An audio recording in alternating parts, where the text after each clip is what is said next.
It's Friday, October 2. This is the news on PBCJ. I'm Simone Absalom. We begin with a look at the latest COVID-19 update from the Ministry of Health and Wellness. As at Friday morning, Jamaica's COVID-19 death toll stands at 116. On Thursday, 5 deaths related to the novel coronavirus were reported. According to the Ministry of Health and Wellness, the latest mortalities are a 79-year-old female from St. Catherine, a 71-year-old female from St. Catherine, a 76-year-old male from St. Catherine, a 99-year-old male from St. Catherine, and a 94-year-old female also from St. Catherine. 149 new COVID-19 positive cases were also reported over the past 24 hours.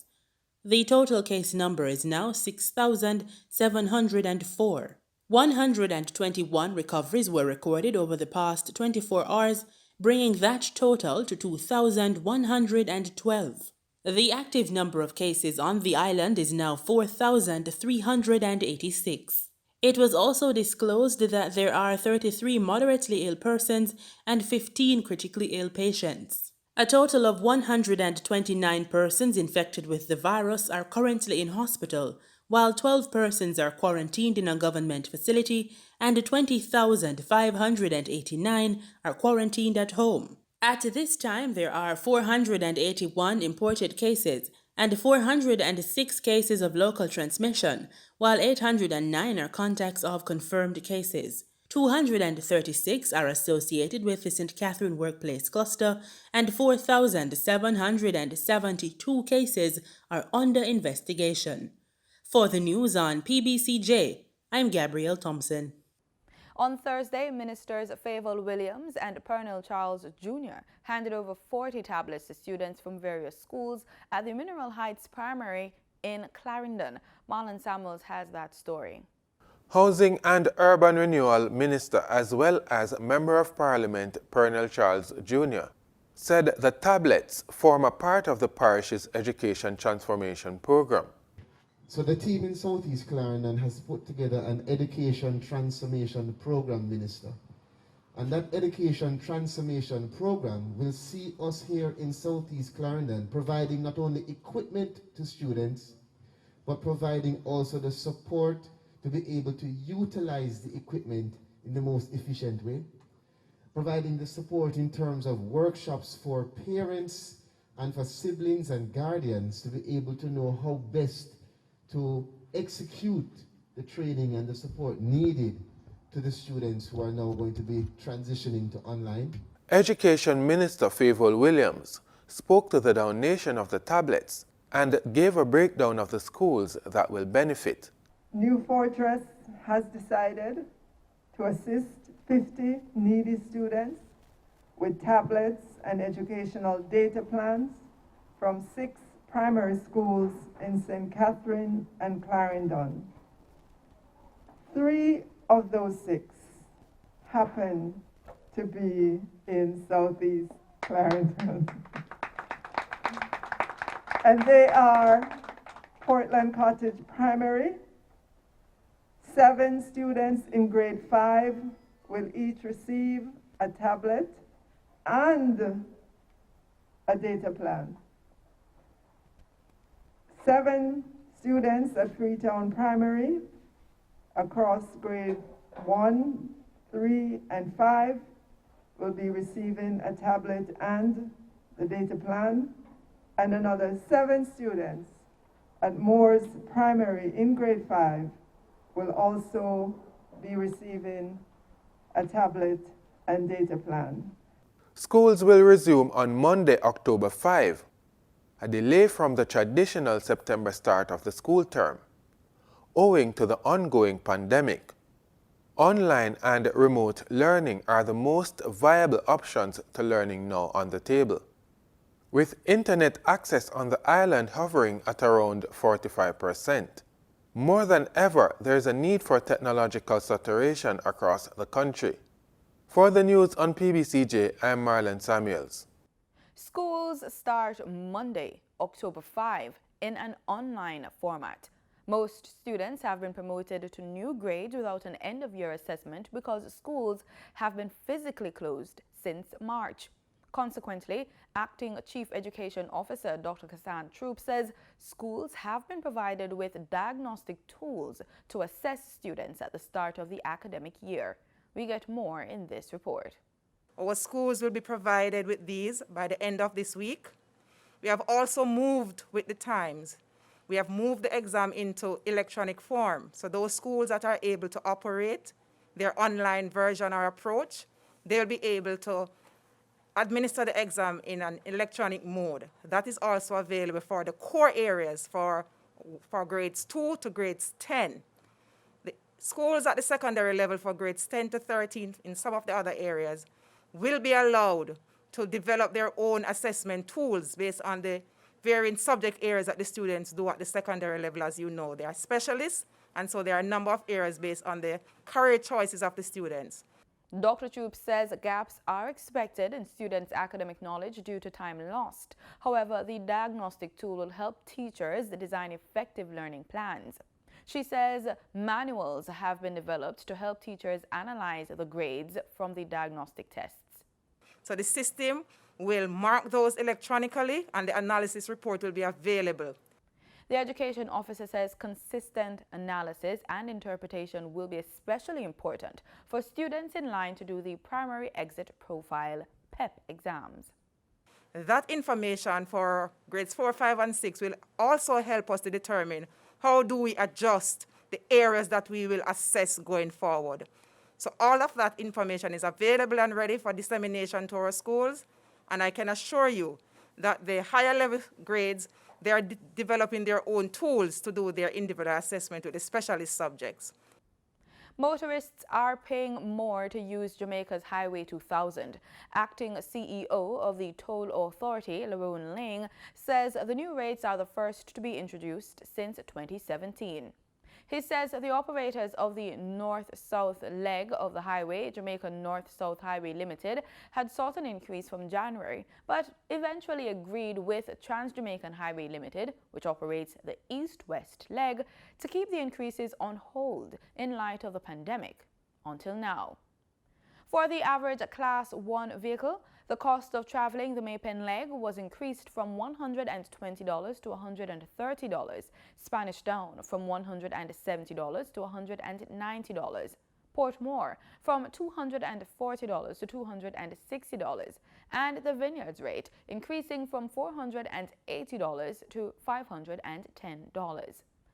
Class 2 vehicles traveling the same routes will pay $220 Maypen, Spanish Down $290, Portmore $420, and Vineyards $750.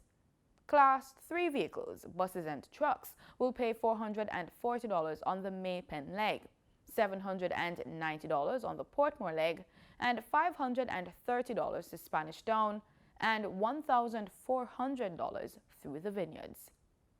The Road Safety Unit in the Ministry of Transport and Mining plans to produce YouTube videos to promote proper use of the roadways and vehicle safety. You have overhead bridges, and overhead bridges are safe areas that are provided for pedestrians to cross. What we are seeing are pedestrians dashing across dual carriageways and then leaping over concrete medians. That is a no-no.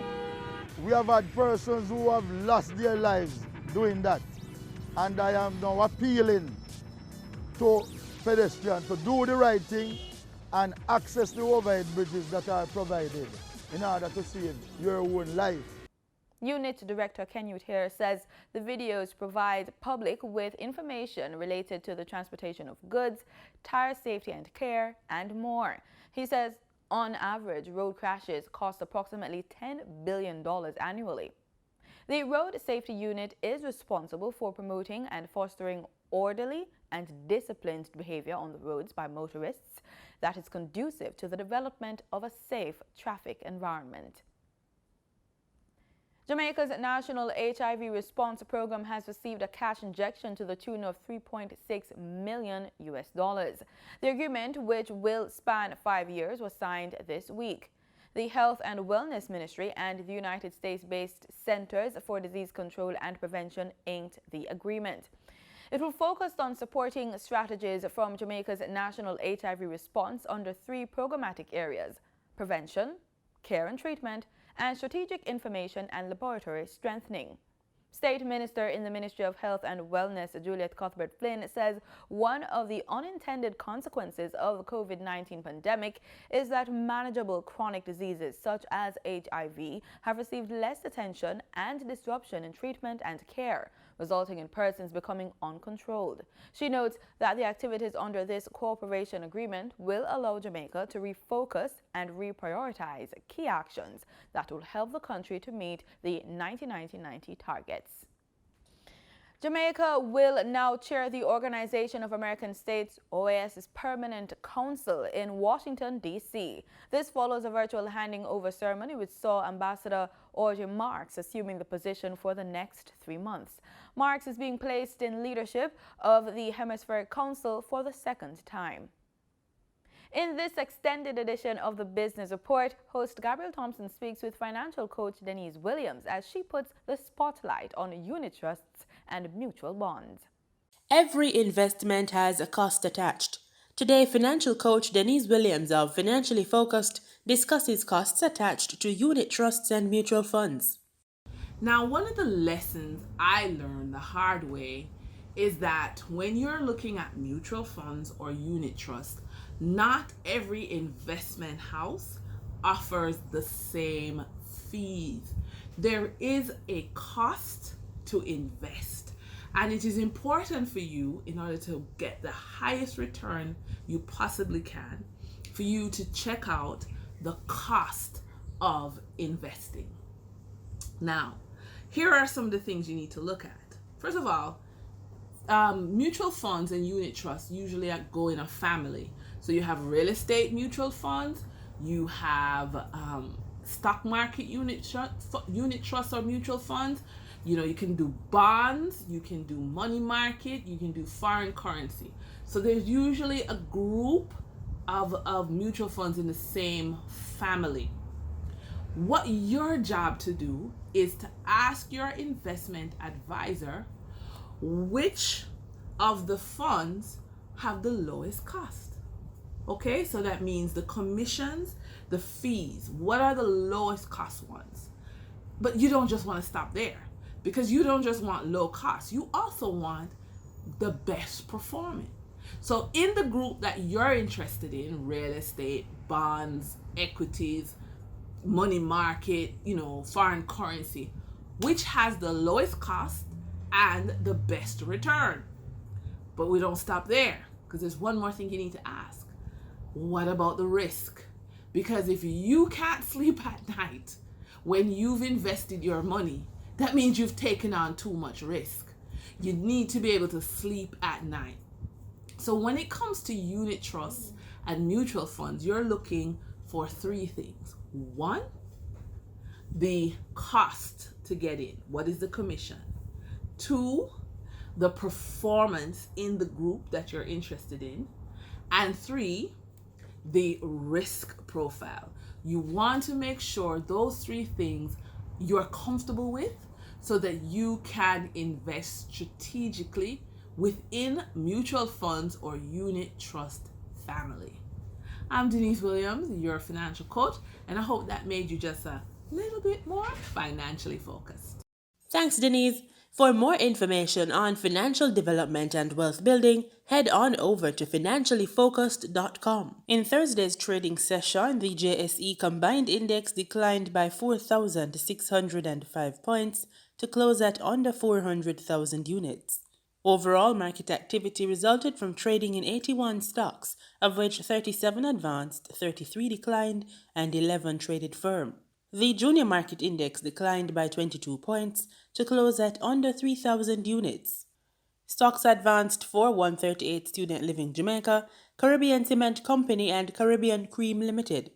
Stocks declined for Access Financial Services, AMG Packaging and Paper Company Limited, and Barita Investments Limited. Trading firm were Blue Power Group Limited, Caribbean Assurance Brokers Limited, and Carreras Limited. Mailpack Group Limited was the volume leader with over 50 million units, followed by Tropical Battery Company Limited with close to 6.6 million units, and QWI Investments Limited with 1.6 million units. Now for the foreign exchange. The US dollar on Thursday, October 1, ended trading at $143.54. The Canadian dollar sold for an average $107.88. The pound sterling traded for $184.77, and the euro ended trading at $168.54. Oil prices were down 4% on Friday after U.S. President Donald Trump tested positive for COVID-19 and negotiators failed to agree to a U.S. stimulus package, just as rising global oil output threatens to overwhelm a weak price recovery. Brent crude futures slipped on the Trump news and was down $1.67 to $39.64 a barrel. West Texas Intermediate crude futures slid $1.62 to $37.10 a barrel. U.S. and Brent crude are heading for drops around 8% and 6% respectively this week for a second consecutive week of declines. Oil was already in negative territory after a bipartisan deal on U.S. stimulus continued to elude House Speaker Nancy Pelosi and the White House, adding to fears about worsening demand without more support for the economy. And that's it for this edition of the Business Report on PBCJ. I'm Gabrielle Thompson. In regional news, the International Labour Organization, ILO, says the COVID-19 pandemic has led to the loss of at least 34 million jobs in Latin America and the Caribbean. During a press conference on Wednesday, the ILO released the second edition of its Labour Overview in Times of COVID-19. The report highlighted that the employment rate of the region reached 51.1% in the first quarter, representing a strong reduction of 5.4 percentage points compared to the data for the same period in the previous year, according to available information from 9 countries that represent more than 80% of the economically active population of the region. Beginning November 1, the mandatory 14-day quarantine for people entering the Bahamas will be discontinued. Visitors, returning citizens, and residents will be able to move about freely beyond the confines of their hotel or other accommodations. The Ministry of Tourism, in a statement this afternoon, advised that while the Bahamas is still set for an October 15th reopening of the tourism sector, the vacation-in-place requirement at 14 days will continue to the end of the month. The new protocols will require visitors and returning residents to obtain a RT-PCR swab test no more than 7 days prior to their travel. Upon arrival, travelers will be required to take a rapid antigen test, and then again 4 days after arrival in the country if they are staying longer than 4 days. The cost of the rapid test on and after arrival will be included in the cost of the health travel visa, which is required for entry into the country. Children under the age of 10, pilots and crew of commercial flights who remain overnight in the Bahamas are exempt from obtaining the test requirement. Still in the Bahamas, senators say now is the time for attention to be given to legislation aimed at better protecting women and children. Jasmine Brown reports. The topic of violence against women and children was raised by Senate President Dr. Mildred Hall Watson during the beginning of Thursday morning's proceedings. Dr. Hall Watson told senators that this particular type of crime has become a scourge in local communities. Violence against women and children. This has been present for many years, and every time an incident like this comes up, everybody's hackles rise, and as we go about our daily lives, we forget. But I think we have come to a point in time where we can no longer just forget. We need, as a community, not as a political organization or one particular church, we need, as a community, to begin to develop methodologies by which we can assist in decreasing this kind of activity. The Senate President's comments came days after a mother and her 8-year-old daughter were killed in what police believe was a domestic incident. Police said the victims were discovered shot to death early Monday morning as they lie in bed in their Nassau Village home. The incident came 1 week after a 7-year-old boy was killed when police said he was caught in the crossfire of a shooting in the same area. Hall-Watson said the fact of the matter is the country can do better, as she insisted parliamentarians and senators should look at how legislation can help deter violent crimes involving women and kids. Her statements prompted Attorney General Carl Bethel to also weigh in. And called on all of us as a people to do more, to uphold the value of life, to uphold the sanctity of women and children, and called on us as a nation to do more. We really must do more. Opposition Senator Dr. Michael Darville insisted it's an issue that should not be made political, as he pledged the Progressive Liberal Party would support the government in the fight to protect women and kids. The Progressive Liberal Party would stand by any means of any piece of legislation or support to the government that would help in the fight against this tremendous ill that is now affecting our community. Reporting for our news, I'm Jasmine Brown. In Trinidad and Tobago, Police Commissioner Gary Griffith has issued an apology to Prime Minister Dr. Keith Rowley for the manner in which he responded to the Prime Minister's comments on the police service's handling of COVID-19 restriction breaches. The Commissioner made the comments at a weekly media briefing. Crystal Wilson has more. Even though what I said was accurate, it was in no way appropriate for me to make such a comment that could allude it is human. Police Commissioner Gary Griffith on Thursday apologizing to Prime Minister Dr. Keith Rowley for his criticism of the TTPS's failure to take action against a group of people gathered at Bayside Towers in breach of COVID-19 public health restrictions. According to Commissioner Griffith, he has since put his apology in writing to the Prime Minister and said he will continue to work towards safeguarding the country. He added, it's difficult sometimes to perform his duties effectively when constantly under the microscope. But it means that every single day that I am being monitored, scrutinized, and at times somebody can be frustrated, they can be tired. My strong degree of passion, and people said that sometimes because of my strong degree of passion to help, it puts me in situations that get me in trouble. When they started in April,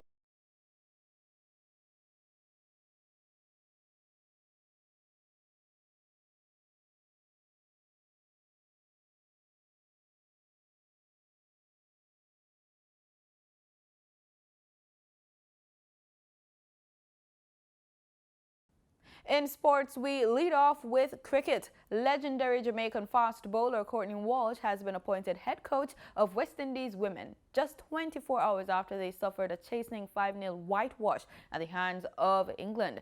The 57-year-old, a former Bangladesh bowling coach, served as assistant coach for West Indies women during their T20 World Cup campaign in Australia earlier this year, but did not feature as part of the management staff on the recent England tour. Walsh said he expected a smooth transition, especially since he worked with the Caribbean side in the recent past. And that's the news on PBCJ. I'm Simone Absalom. Have a pleasant weekend and stay safe.